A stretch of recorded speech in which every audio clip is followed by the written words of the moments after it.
Let's talk about clipping distortion. This is something that really impacts everyone's lives, and that's what is the result when you do not have enough power for your amplifier, is that when you reach the reserves that you have, then the signal starts to distort, and that's called clipping. So it means that you do not have enough juice to amplify the signal.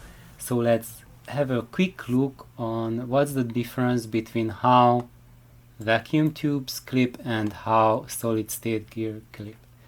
And they do something very different, and that's, I would say, probably might be the main reason why certain people prefer the sound of vacuum tubes versus solid states, or the other way around. So let's see with a simple example what's going on with clipping. So here we see a sine wave, and I will demonstrate the effects of clipping on a sine wave, not on actual music signal, because then it would not be possible to see anything with that. So if you have a nice clean sine wave like at the top, and then when your amp starts clipping, and then one of the measured effects of clipping is harmonic distortion. So when we talk about THD, that's total harmonic distortion, it means that when you have a signal and when harmonic distortion appears, it means that 1 octave, 2 octave, 3 octave, and so on higher signal is added to your music, to your signal. And each of the harmonics, they measure them separately, and when they add all of them together, that's the total harmonic distortion. And tube amplifiers, they tend to have low order harmonic distortion, which means that 1 octave higher or 2 octaves higher than the regular music. So let's say you have a regular sine wave like up here, and when you have a second order harmonic distortion, it means that the peaks go twice as frequently as the signal you see up there, and the third order harmonic distortion means that the peaks go 3 times as fast. So instead of having one hump here, for second order harmonic distortion you will have 2 peaks, and third order you will have 3 peaks. And when you have a single-ended vacuum tube amplifier, then they predominantly have second order distortion added when they clip, or they near clipping. And when you have a push-pull tube amplifier, then they tend to have third order distortion added to the sound. So that's why push-pull and single-ended tube amplifiers sound different. And when we add second order harmonics, it sounds as if the music is getting fuller. So like the body, like for example, let's say that we hear Jose Carreras singing, and we are pushing our single-ended triode amp too hard, then Jose Carreras will sound bigger and fuller, as if he had bigger chest. That will be the effect of triode distorting.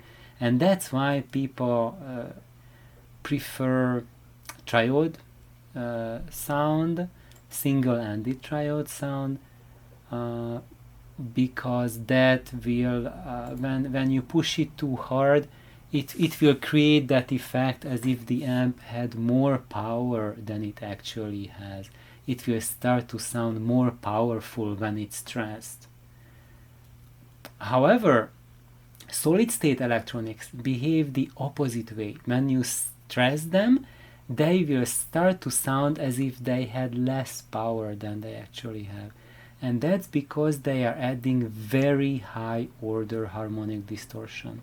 They do add very little low order harmonic distortion when they start clipping, but they add extreme amounts of 11th, 13th, 15th, and 17th order, and even higher order harmonic distortions. And that's something that we hear as really screechy, annoying, thin, glassy sound. It's really, really bad effect. And that's why when you clip solid state amps, it just sounds massively wrong, and something horribly gone wrong. And that is the main reason why you need very powerful solid state amps, because you want to stay very far away from clipping.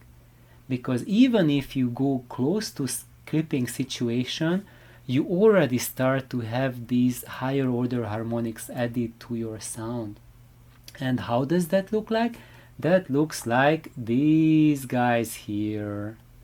So when that very high order harmonic content is added to your basic signal, it will look like we had a sine wave, and that transforms into a hedgehog wave. So you see all of these tiny it will have this high frequency noise starting to ride on your signal. And that's why it's screechy, because there's a ton of very high frequency noise content added to it. And with musical signal, this translates to a 10 kilohertz plus region added to your signal that was not there before. Something totally new starts to emerge that has very little relationship to your musical signal, and the ear picks it up right away that this is something totally irrelevant and very artificial, because it has no counterpart in nature. So except for a trumpet and saxophone and glass breaking, there's nothing that makes sound like that. And for example, in the case of a trumpet or a saxophone, it's okay. But if you add that type of sound to a violin or a piano or a human vocal or drums, then that's a big no-no. And unfortunately too, the solid state amps are really, really bad at handling clipping.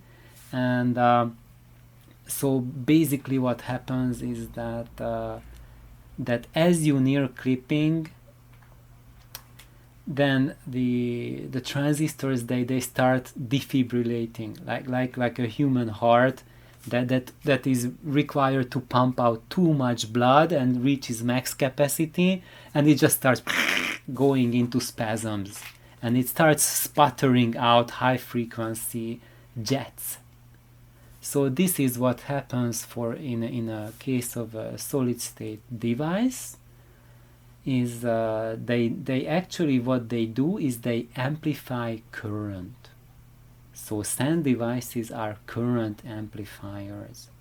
So it means that when they receive a small current, let's say like a milliamp level of current, and for a power transistor, and then they put out an amp level of current at the output of that transistor. And when you want to force them to put out more current than they are comfortable with, then they start this fluttering, and they start spewing forth these nasties. And the more you force them, the worse these nasties become. And that's why the speakers industry had to come up with speaker protection, because all these clipping, these really high frequency, it adds like a tremendous energy to the sound that was not there before and shouldn't be there, and that's what blows up the tweeters. So when you had the rock bands going at it and they turned their amps to 11, they started clipping, and these tiny peaks, which are just these tiny barely noticeable additions when you do not push your amp, they become like really nasty high things that will blow your tweeter. However, with tube amps, even if you push them, so to have this type of situation that you have this much clipping, you need to overdrive your tubes really, really hard. So this is an extreme situation for tubes already. And when you listen to vacuum tube music, you will usually not push your amp to that level that it truncates the signal so badly. So let's see how that happens. So this is the case for a tube amplifier right here, and here's this nice sine wave. So when you start pushing your amp, then these peaks here that I put a circle on, they start to squeeze down, flatten down, so you will get something like, let's use a green color. So they will be, that hump goes lower.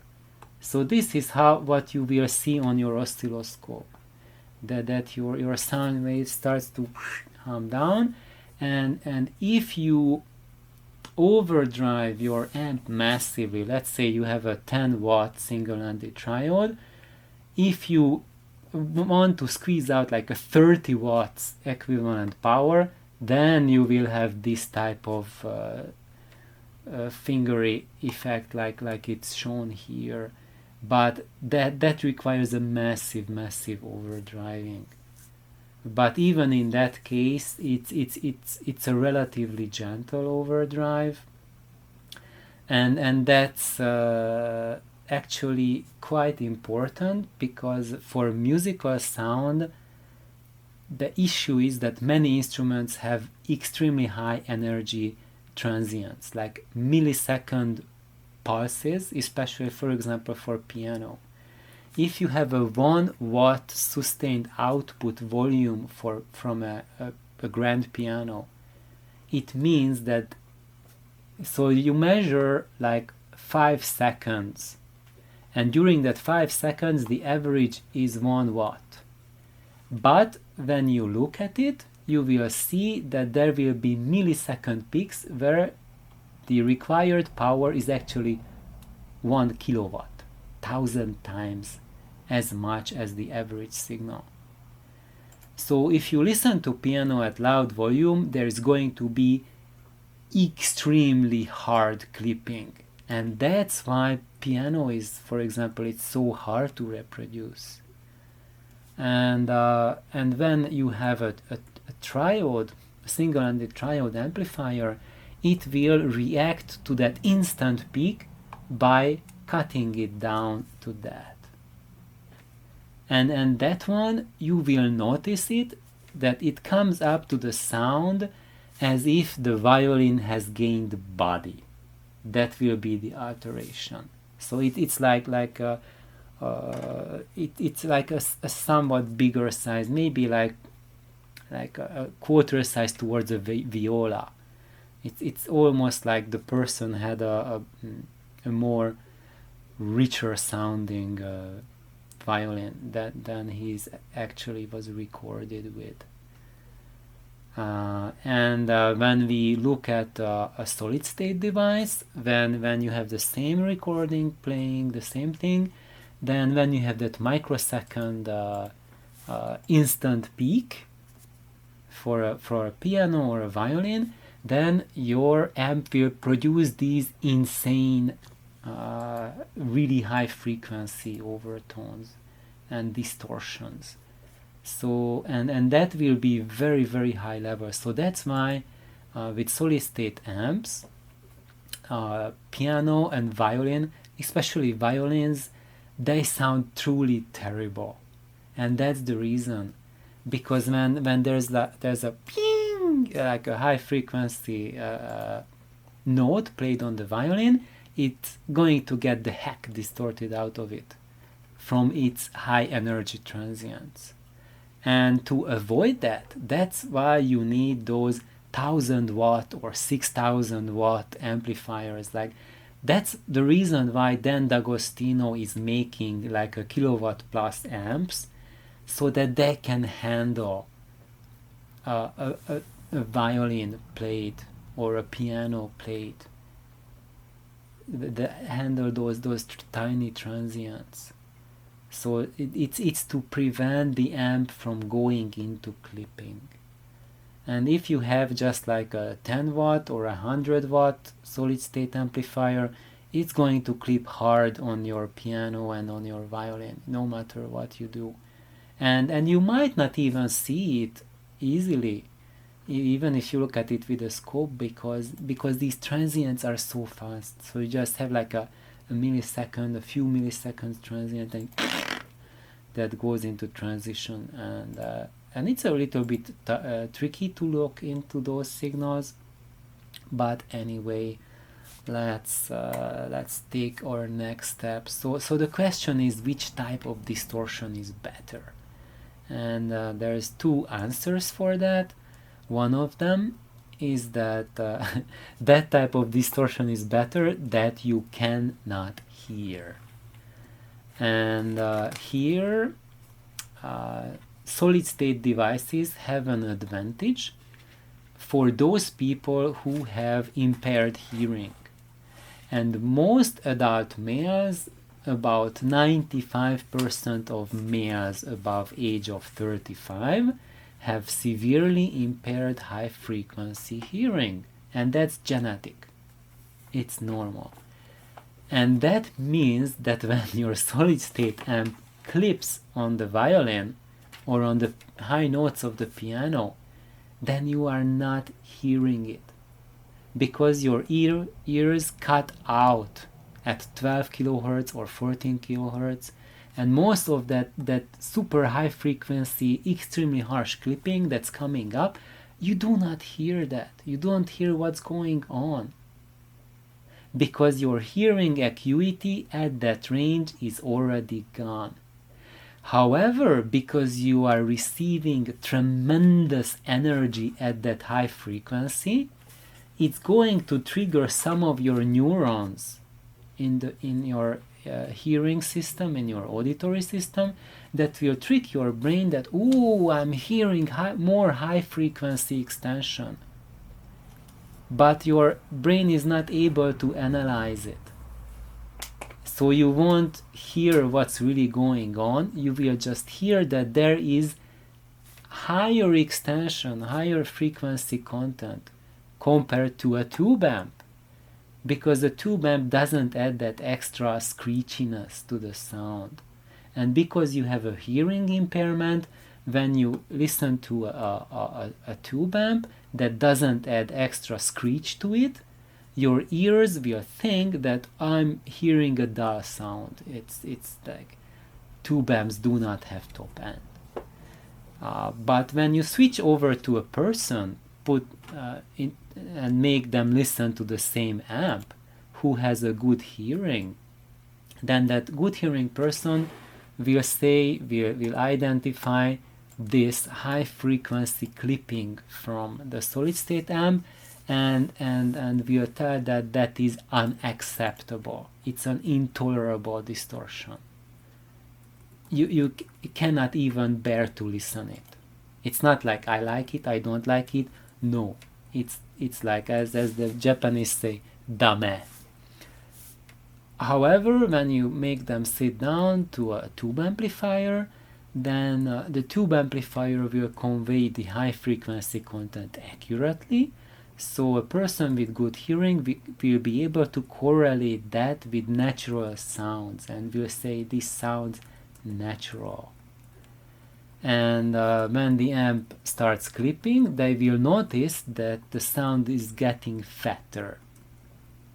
But that's way more acceptable than the sound getting screechy thin, like nails on the chalkboard. And then the second thing, which amp for you is better, is the one that you can tolerate better. So there's loads of people who don't mind like nails on the chalkboard, If you are not bothered by that sound, then probably you will be able to tolerate solid state amps. If that bothers the heck out of you, then go only for tube amps. And let's just summarize this with a little thingy at the end. There's a conductor for us, János Ferencsik, who was a brilliant conductor with phenomenal hearing, and for him and people with classical musical training, and also for women and children who have intact hearing, and even young boys, if you hear that solid state clipping, even at tiny levels, it's as if you add arsenic to the soup. The distortion is registered as something that is poisoning the signal. And the same person, when the person is listening to the lower order harmonic distortion, they will feel that it's like adding salt to the content. So you are changing the flavor, but you are not changing the edibility. So yes, it will be a little bit more salty when you are clipping it or driving it hard. However, if your food is already salty, then adding a pinch of salt won't make much of a difference to it. And I have to add that adding second and third harmonics is a natural phenomenon, and it happens in real life. And based on the second and third harmonic content, we can tell whether the sound source it's coming from, what is the size of that sound source, and what is the, wow, it's kind of hard to say. Anyway, let's just stick for now for the size of the sound source. And by adding second and third harmonics, you are still in the arena of natural phenomena. Adding the high order harmonic distortion, however, you are adding something that does not occur naturally. When we look at our second competitor, Ozzy Osbourne, he's the typical poster child for someone who has lost his high frequency hearing. He pumped his amps to 11, and he has constant tinnitus, high frequency ringing in his ears. So when he puts his solid state gear to 11, and then there's this really high frequency distortion coming up, he doesn't hear it.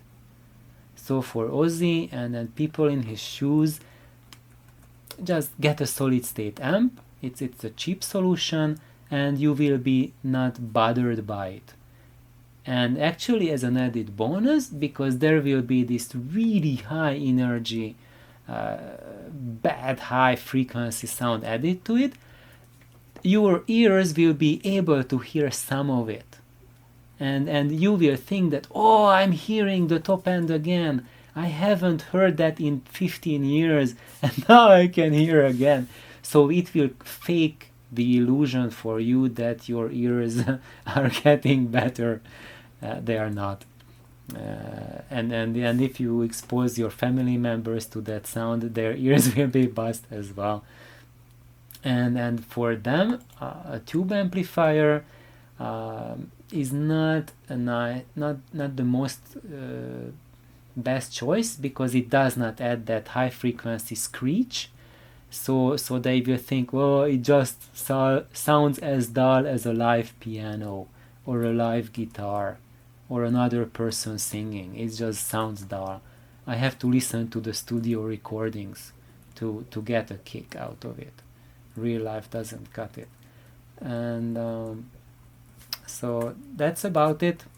So I hope this helps a little bit to show and shed a little light on how solid state amps and tubes behave under stress, and I would add under extreme stress, that's either caused by high volumes, but is also caused by very demanding material such as piano or violin, or instruments that have strings that are plugged, like a harp, also with saxophone because it has really high energy, and these instruments require either extreme power handling reserves from a solid state amplifier to avoid driving it to clipping, or you just need to find a tube amp to allow for graceful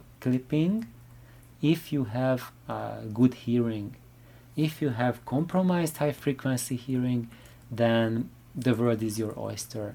So let's just find what you need. I hope this was a little help on that way.